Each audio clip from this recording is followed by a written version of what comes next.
PTI chairman Imran Khan has been summoned to appear before a district and sessions court in Islamabad today, Tuesday, in the Tosha Khana reference, in which the Election Commission of Pakistan, ECP, disqualified him last month. The hearing of the reference is currently underway, with additional sessions Judge Zafar Iqbal presiding over the proceedings. When the hearing began, District Election Commissioner Waqas Malik got an affidavit written. The District Election Commissioner said he had been authorized to pursue the case. He added that the ECP was an independent institution that functioned under the Constitution and ensured that corrupt practices were curtailed. Malik further said members of the National Assembly submitted their returns to the ECP annually.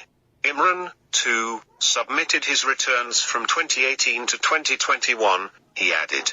ECP seeks proceedings against Imran. The court summons for Imran comes a month after the ECP found Imran had made false statements and incorrect declaration in his election papers and disqualified him.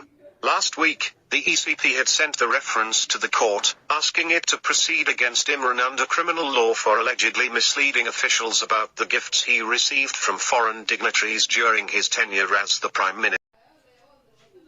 The Commission seeks a 3-year jail term and imposition of fine as the punishment. The complainant in the reference is the Islamabad Deputy Election Commissioner. The reference stated that Imran had deliberately concealed his assets relating to Tosha Khana gifts retained by him, particularly in year 2018 and 2019. In the statements of assets and liabilities filed for the year 2017 to 218 and 2018-19. It further said that as per the record, the gifts were purchased from the Tosha Khana for 21.5 million rupees on the basis of their assessed value, while they were valued at around 108 million rupees.